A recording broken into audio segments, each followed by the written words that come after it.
আমরা জীবনে সবাই সুখী হতে চাই, দুঃখ কষ্ট থেকে দূরে থাকতে চাই। দুঃখ কষ্ট যেন আমাদেরকে স্পর্শ না করে তার জন্য আমরা অনেক টাকার মালিক হতে চাই, অনেক ধনী হতে চাই। কিন্তু জীবনে শেষ পর্যন্ত আসলে এই দুঃখ কষ্ট বা সমস্যা থেকে দূরে থাকা সম্পূর্ণরূপে সম্ভব হয় কিনা? এটা নিয়ে আমি বেশ কিছুদিন ধরে অনেক বেশি পড়াশোনা করছিলাম। অনেক বেশি জানার চেষ্টা করছিলাম কোরআন, হাদিস এবং অন্যান্য বিষয় নিয়ে। যে আল্লাহ আসলে কি বলেছেন? আমরা এই পৃথিবীতে সম্পূর্ণরূপে সুখী হতে পারবো কিনা? বা আমরা যে দুঃখ কষ্টের কথা বলি, ইদানিং সময়ে আমরা যেটা সবচেয়ে বেশি শুনি সেটা হচ্ছে ডিপ্রেশনের কথা। যে অনেকের অনেক মারাত্মক রকমের ডিপ্রেশন রয়েছে। তো এই বিষয়গুলো আ আমরা এই জীবনে আসলে পুরোপুরি ডিপ্রেশন মুক্ত একটা জীবন পেতে পারি কিনা?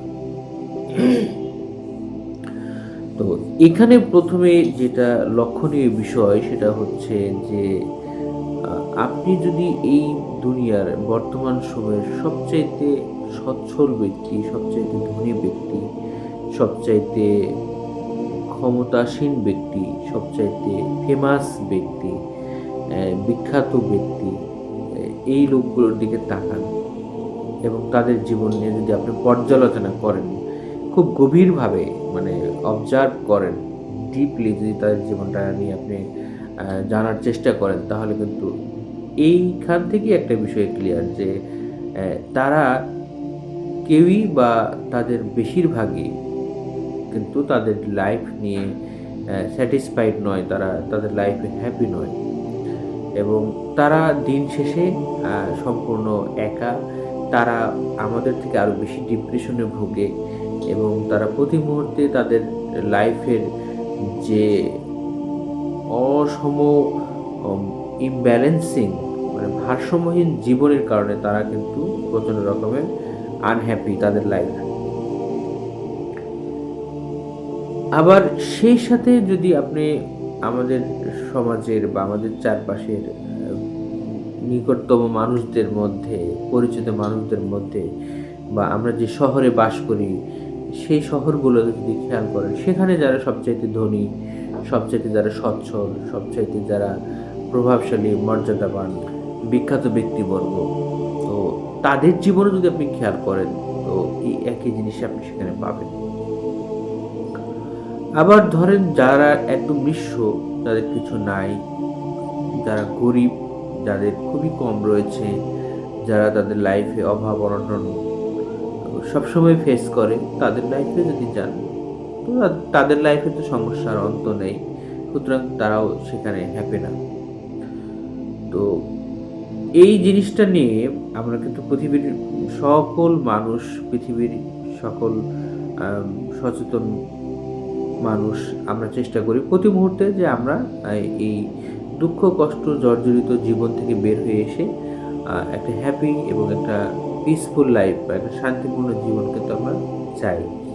যে আমার জীবনে কোনো অশান্তি থাকবে না, আমার জীবনে কোনো অসুখ থাকবে না, আমার জীবনে কোনো দুঃখ কষ্ট থাকবে না, কোনো ডিপ্রেশন থাকবে না।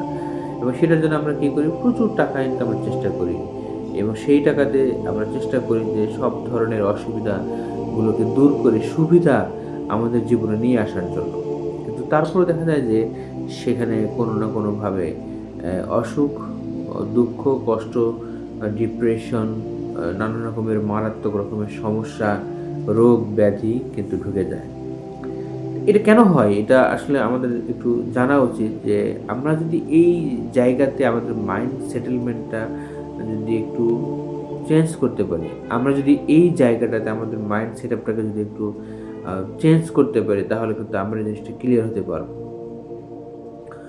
তো আমি বেশ কিছুদিন ধরে এই বিষয়টা নিয়ে পড়াশোনার চেষ্টা চালিয়ে যাচ্ছি, এখনো করছি। তো সবকিছুর মূলে যেটা জানতে পারলাম বা হয়তো সামনেও আরো জানবো যে এই দুনিয়াটা আসলে দুঃখ, কষ্ট এবং সুখ সবকিছুর সমন্বয় একটা জীবন। এখানে আপনি চাইলেই সবসময় সুখ পাবেন সেটা না। এখানে আপনি এন সবসময় দুঃখের মধ্যে থাকবেন সেটাও না। আপনার পরিশ্রমের ধরন অনুযায়ী, চেষ্টার ধরন অনুযায়ী আপনি কিছু, কিছু সময় এখানে সুখ পাবেন, শান্তি পাবেন, আবার বেশিরভাগ সময় হয়তো আপনি দুঃখ কষ্টের মধ্যে থাকবেন, বা বেশিরভাগ সময় আপনি সুখের মধ্যে থাকবেন, বাট কিছু কিছু সময় আপনি দুঃখের মধ্যে থাকবেন। এইটা এই লাইফের একটা বড় রকমের সত্য, চিরন্তন সত্য। আল্লাহ কোরআনের অনেক জায়গায় বলেছে, বিশেষ করে ইমানদারদেরকে, মুসলিমদেরকে বলেছেন যে আমি তোমাদেরকে বিভিন্ন কিছু দিয়ে পরীক্ষা করব। ক্ষুধা, দারিদ্রতা, তারপর সন্তান সন্ততির কষ্ট, তারপরে ফসলের ফসল হানির মাধ্যমে আল্লাহ কোরআনে অনেক জিনিসের কথা বলেছেন যে সেই জিনিসগুলো দিয়ে আল্লাহ আমাদেরকে পরীক্ষা করবেন। সেটা ক্ষুধা, দারিদ্র, টাকা পয়সা, তারপরে রোগ ব্যাধি, এরকমের নানা রকমের জিনিস রয়েছে যেগুলো দিয়ে আল্লাহ আমাদেরকে এই দুনিয়াতে পরীক্ষা করবেন। দারিদ্রতা দিয়ে যদি পরীক্ষা করেন তাহলে তো বুঝতেই পারছেন যে আপনার সেখানে কত কষ্ট হবে। যদি বড় ধরনের কোনো রোগ বালাই দিয়ে পরীক্ষা করে, সেখানেও আমরা জানতে পারছি যে আমাদের কষ্টের পরিমাণটা কী হবে। তো এরকমের নানা রকমের বিষয় আল্লাহ কোরআনে কিন্তু উল্লেখ করেছেন। তো আল্লাহ যেখানে বলেছেন যে আল্লাহ আমাদেরকে পরীক্ষা করবেন এই বিষয়গুলো দিয়ে, সমস্যা দিয়ে, এবং সেগুলো খুব মারাত্মক মারাত্মক সমস্যা, এবং এর মাধ্যমে আল্লাহ আমাদেরকে পরবর্তীতে অনেক বড় ধরনের পুরস্কার দিবেন, যে পুরস্কার সম্পর্কে আমাদের কোনো আইডিয়াই নাই। তো এইখানে এই বিষয়টা যদি কোনো মানুষের মনে গেঁথে যায় যে এই দুনিয়াতে তো এসেছে আল্লাহর কাছে পরীক্ষা দেওয়ার জন্যই, তাহলে তার কাছে অনেক বড় বড় দুঃখগুলো অনেক বেশি হালকা মনে হবে, খুব সহজ মনে হবে। হ্যাঁ, দুঃখ কষ্ট তার মনে যে ব্যথা, সে ব্যথা সে ঠিকই পাবে, কিন্তু সেটাকে সে ফিল করবে অনেক হালকাভাবে, অন্য মানুষের চাইতে, যারা এটা বুঝে না তাদের চাইতে অনেক হালকাভাবে সেটা ফিল করবে।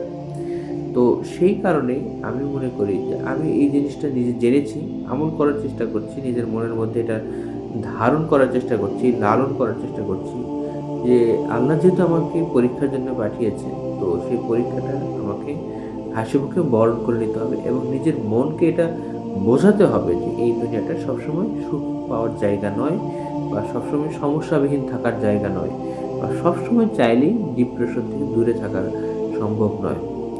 বরং কিছু কিছু সময় আমাকে সমস্যায় পড়তে হবে, কিছু কিছু সময় আমাকে মারাত্মক কষ্টে পড়তে হবে, ডিপ্রেশনে পড়তে হবে, বাট সেটার জন্য আল্লাহর কাছে সাহায্য চাইতে হবে, আল্লাহর কাছে সেটা কষ্টটা লাঘবের জন্য দোয়া করতে হবে। তাহলে শুধুমাত্র সেটার সমাধান হতে পারে, অথবা সমাধান না হলেও সেটার জন্য আল্লাহ আমাকে ভবিষ্যতে অনেক বড় পুরস্কারের মাধ্যমে বর্তমান সময়ে সবর করার তৌফিক দিতে পারে। আশা করি সবার ভিডিওটি ভালো লেগেছে।